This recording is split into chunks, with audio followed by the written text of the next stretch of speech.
History is full of firsts. It's one small step for man, one giant leap for mankind. Many of those firsts shaped our way of life.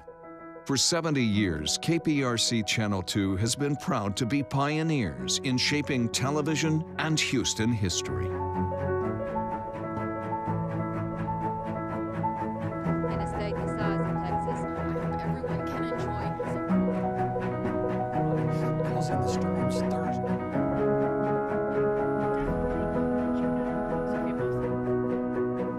Minutes before 9 o'clock, the crew's here telling them. for the first time in a long, they had 11. As soon as some of your men. Isn't it good to work for a place that has a sense of history? And indeed it is. See, taking the president from Spring to College Station following.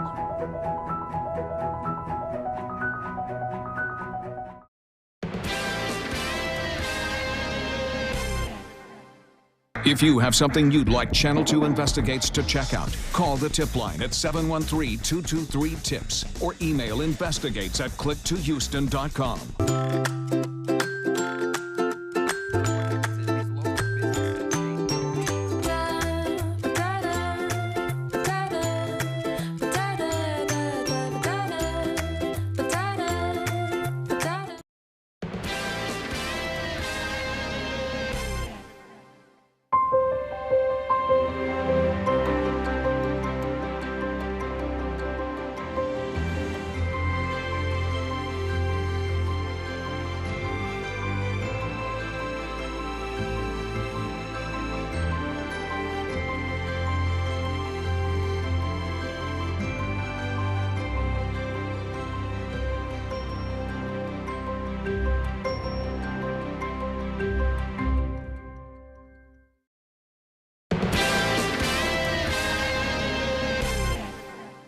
History is full of firsts. It's one small step for man, one giant leap for mankind. Many of those firsts shaped our way of life. For 70 years, KPRC Channel 2 has been proud to be pioneers in shaping television and Houston history. In a state the size of Texas, I hope everyone can enjoy Causing the storms Thursday.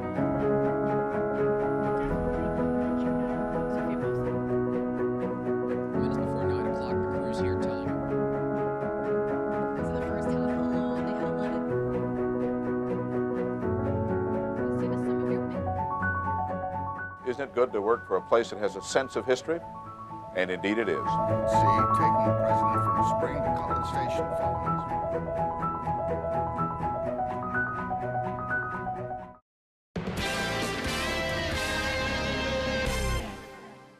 If you have something you'd like Channel 2 Investigates to check out, call the tip line at 713-223-TIPS or email investigates@click2houston.com.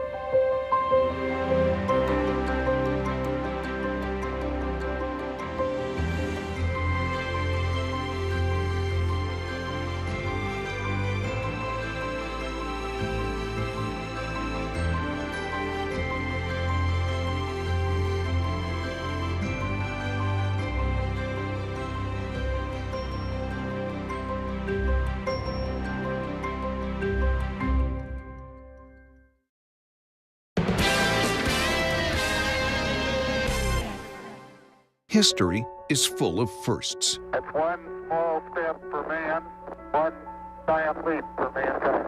Many of those firsts shaped our way of life. For 70 years, KPRC Channel 2 has been proud to be pioneers in shaping television and Houston history. In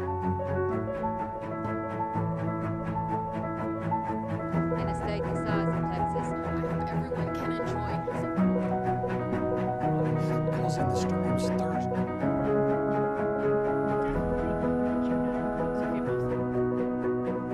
Minutes before 9 o'clock, the crew's here telling them.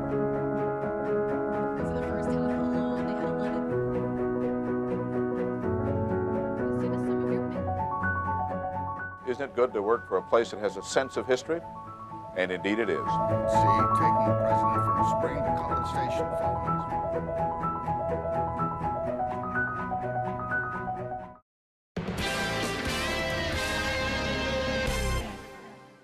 If you have something you'd like Channel 2 Investigates to check out, call the tip line at 713-223-TIPS or email investigates@click2houston.com.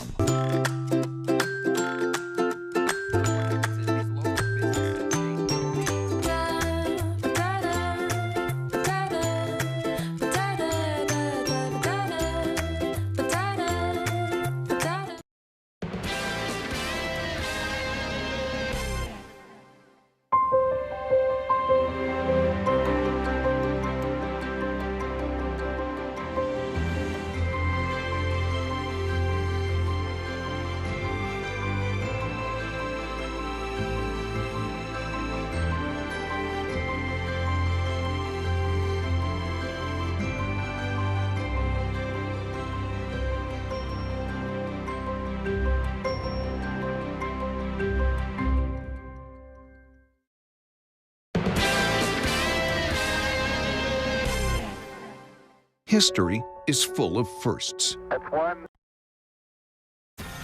Live from KPRC, this is Channel 2 News at 5. We start with breaking news from Northeast Houston. A man who told Harris County deputies he did not want to go back to jail, shot and killed by law enforcement. Deputies say they responded to numerous calls from the area, ranging from a car crash to a possible carjacking and a man running from the scene. This happened in Cloverleaf on Freeport Street. Deputies were able to track that suspect down. When they approached the man, deputies say he raised his gun, stating he didn't want to go back to jail. That's when a deputy fired at least 3 shots, killing the man. That investigation ongoing tonight. The man has not been identified. Now to the coronavirus crisis and new action being taken by Rice University. Good evening and thank you for joining us. I'm Sion Rhodes. A small group of students and staff were asked to self-quarantine after possibly being exposed to the virus. Channel 2's Bill Barajas live from the campus now. And Bill, local health officials say as of now there is still no confirmed case of COVID-19 in Houston or Harris County, right? Well, that's right. This is just a precaution. There are no confirmed cases of the coronavirus in the city of Houston. That, of course, according to the Houston Health Department. Now, the university itself did put out an alert to students letting them know, and we talked to some of those students.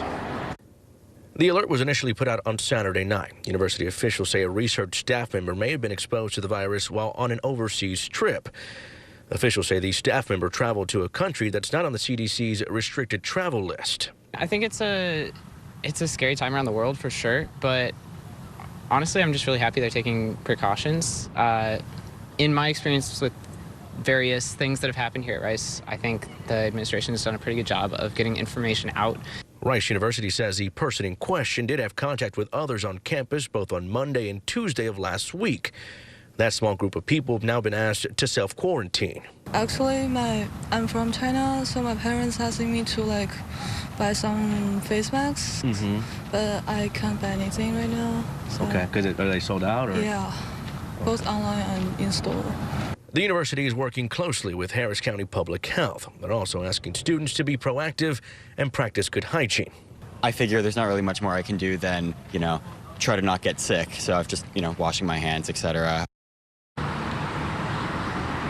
And Rice University says as of right now, they are not planning on canceling any classes, events, or operations. That again, of course, as of right now, if that changes, we'll let you know. Live from Rice University, Bill Barajas, KPRC, Channel 2 News.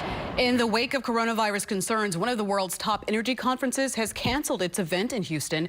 CERAWeek 2020 was scheduled for March 9th through the 13th. Usually several thousand people from more than 80 countries attend. Organizers say the event will come back next year. Now, local health officials say they can't stress enough to take care of yourself and practice proper hygiene. That includes washing your hands with soap and water for at least 20 seconds. Avoid close contact with people who are sick. Do not touch your eyes, nose, or mouth. And if you are sick, stay home. And speaking of proper hygiene, someone painted over the iconic Be Someone Bridge heading into downtown Houston. Take a look. It now says, wash your hands. We do not know who did it or when it was done. We have a page on our website, click2houston.com, dedicated to the coronavirus. There you can get the latest update from officials on cases and prevention.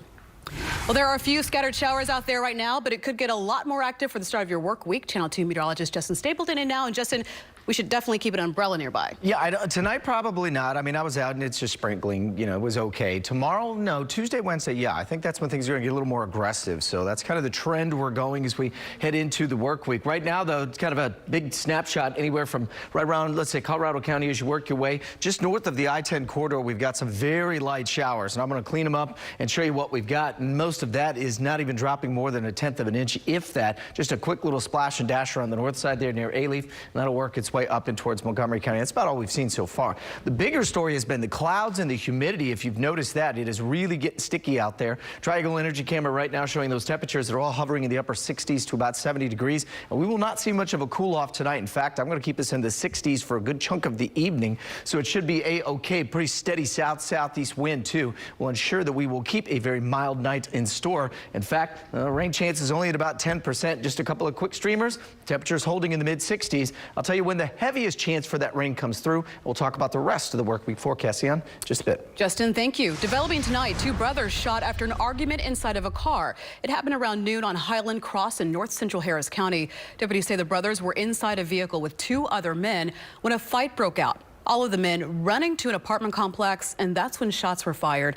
The brothers are expected to be okay. Deputies still looking for the 2 other suspects. Pope Francis taking a break from the public eye to battle a cold. Coming up, the event he is missing and what happened during his Sunday service.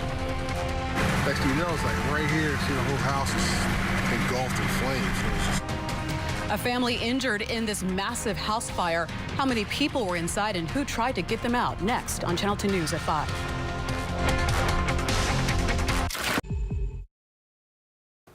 Pope Francis is canceling more events because of a lingering cold. He spoke from his window overlooking St. Peter's Square today, saying the cold will prevent him from participating in a week-long spiritual retreat outside of Rome. The Pope coughing several times as he talked. This is the first time in Francis's 7-year papacy that he will have missed that retreat. A massive fire breaking out of a Delaware home, injuring 7 people, 2 of them now in critical condition with serious burns. Inside the home, a family with members ranging in age from teenagers to the elderly. Firefighters say 6 family members and 1 neighbor who tried to help were hurt. I can feel the heat from this corner where we are right now from the house burning. You can see the embers actually floating onto the house next door. State investigators are looking for the cause of the fire. The damage estimated to be around $300,000. Taking the plunge, thousands of people jump into the freezing waters of Lake Michigan. The familiar faces in the crowd and how this benefits special athletes. NBC. We are following breaking news from the campaign trail. NBC News now reporting Pete Buttigieg will announce that he is suspending his campaign for the Democratic nomination for president. A campaign aide telling NBC News that he will not appear at events in Dallas as planned and is heading back to his town in Indiana, South Bend, Indiana, to make that announcement. Much more on this breaking story on click2houston.com and tonight at 10.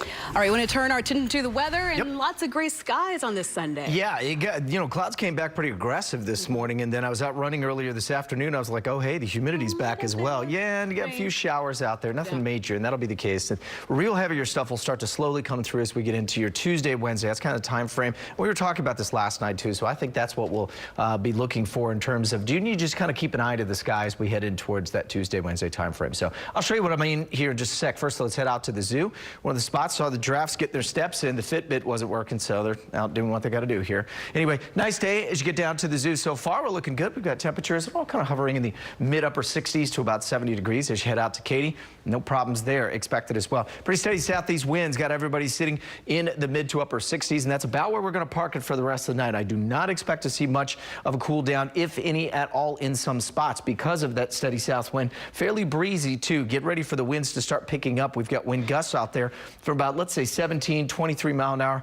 in Huntsville by tomorrow, and especially Tuesday as the front approaches. I would clock these closer to about 30 to 35. We will likely see a fairly breezy couple of days coming up.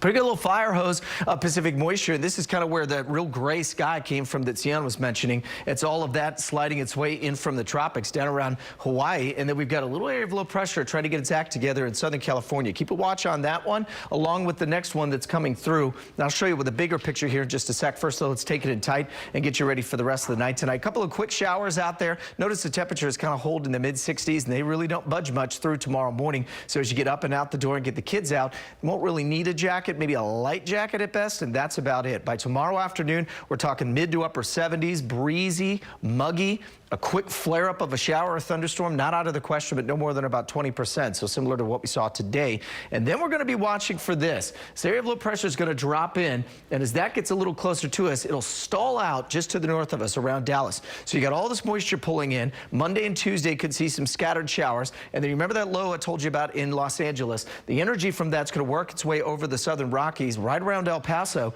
at the tail end of that front. And that's where you can create these little weaknesses, and you can get these little surface lows that develop. And unfortunately, sometimes those can be real tricky depending on, is it a little further offshore, is it a little further onshore. Right now, it looks like it's going to kind of track right across us, which actually will keep the heaviest rain to the north of us between here and Dallas. If that moves a little further south and it gets tapping into some of this Gulf moisture, we have to watch out because we could see some heavy rain both Tuesday night into Wednesday. And that's kind of the time frame that we're looking at. Let me show you what it looks like right now. This is the current models that we know.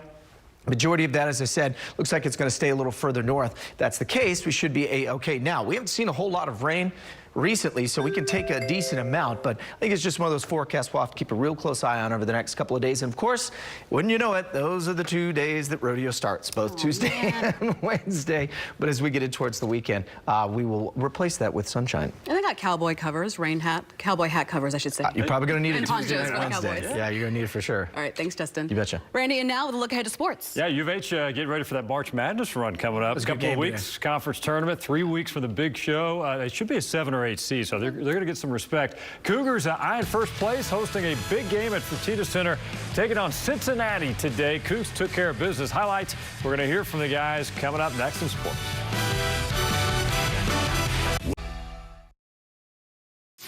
All right, welcome to the Xfinity Sports Desk tonight. Busy sports day here in town. We start on campus. Cougars and Kelvin Sampson, 3 games to go as they head into today's big matchup with Cincinnati. A share of first place on the line in the American Conference, and the Cougs were certainly ready for this one at home.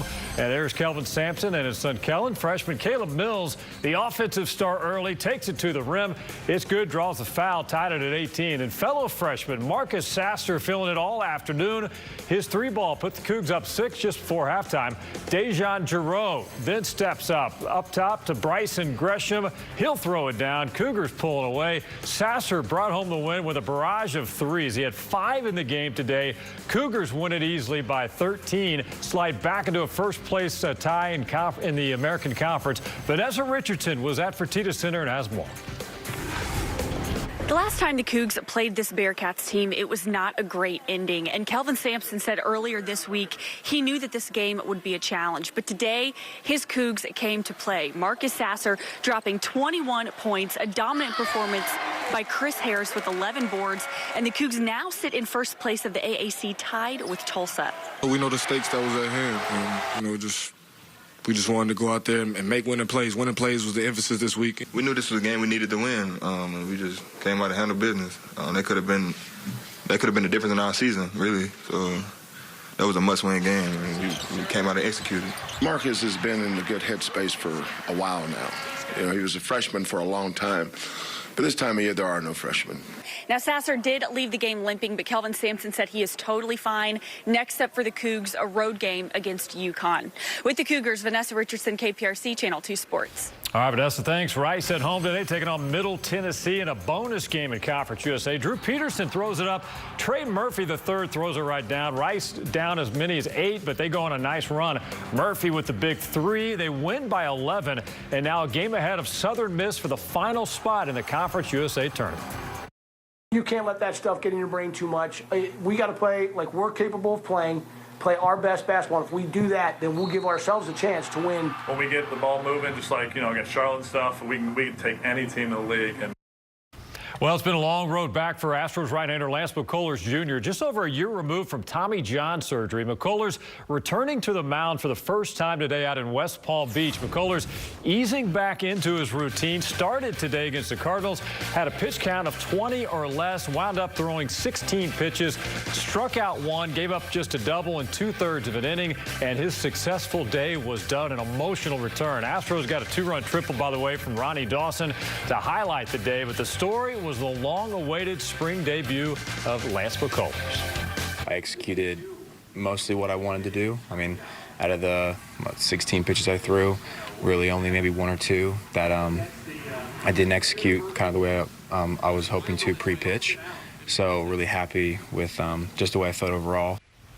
Good to see you back out there. Over U of H today, Jared Pettit, the son of Andy Pettit, making his 3rd start of the season. Texas State getting on the board, though, in the 2nd inning. Wesley Faison, who played at Fort Bend Travis with the RBI to left, 1-0 Bobcats. Bottom of the 2nd, Houston's Kyle Lovelace grounds to do the fielder's choice. That'll score a run, but Texas State taking care of business today.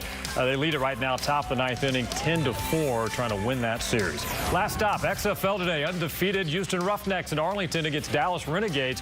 6-0 Roughnecks in the 2nd. P.J. Walker, he's done it all year, does it again. Over the middle to Nick Holly for the touchdown. They added a 3-point conversion to make it 15-0, but we got a game right now. It's 21-20 Roughnecks.